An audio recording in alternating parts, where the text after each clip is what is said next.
Alors, c'est le projet de Topaz à Vélizy, donc propriété de la Société de la Tour Eiffel, qui est un bâtiment de bureau de 14 000 m², qui nécessitait une rénovation suite à un départ d'un monolocataire du site. Donc on a pensé à un projet de rénovation sur tout ce qui est partie commune, RIE, cafétéria, enfin les 2 halls d'entrée, une partie enfin, zone de service, on va dire, et tout le R+5 du bâtiment.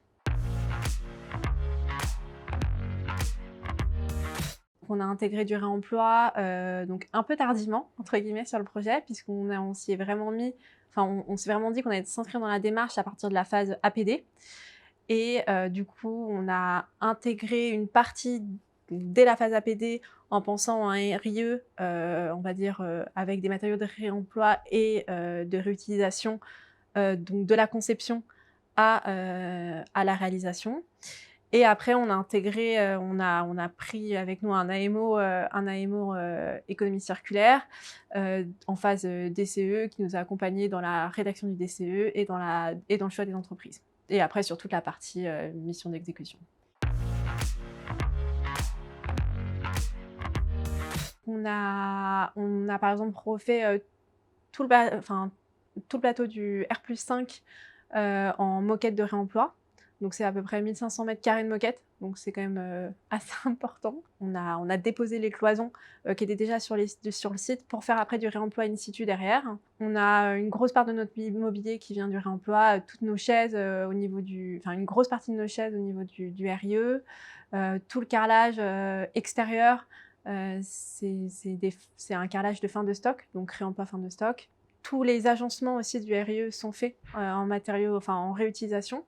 Donc pas en fait la partie visible, mais toute la structure est conçue, en bois de réemploi. Voilà, on a un peu touché à tous les aspects en termes de réemploi, réutilisation, pour pouvoir en fait, vraiment, faire, tout un panel de produits et de matériaux, en réemploi. Je pense la première difficulté, c'est de s'être pris un tout petit peu tard dans la démarche, on va dire, puisque du coup, on avait déjà un projet architectural conçu, à partir de produits neufs. Notre archi a pris le pli et du coup s'est adapté, mais ça a été je pense, un des premiers freins, enfin d'une première complication. Après, on a eu toute la partie des fois, on va dire hétérogénéité des matériaux qui ont pu être livrés, ou des fois on avait des trucs qualitatifs, des fois, enfin des matériaux qualitatifs, des fois des matériaux un peu moins qualitatif. Donc des fois, on a dû demander, à changer en fait tout simplement le produit. On avait aussi des grosses contraintes de délai. Donc des fois, on avait l'ambition de faire du réemploi, mais on a dû varianter sur du neuf, vraiment purement pour des questions de planning. Et des fois aussi la quantité.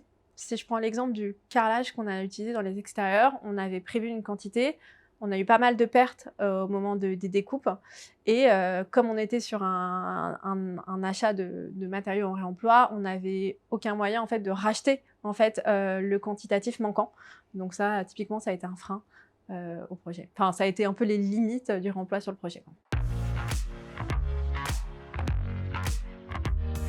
On a eu vraiment un engouement de toute l'équipe projet, sur se dire: «Bah, en fait, on va faire du réemploi et on va vraiment, tenter d'y aller à fond». Donc de la part de toutes les entreprises franchement avec lesquelles on a travaillé, et du coup ça, c'est vraiment top de leur part.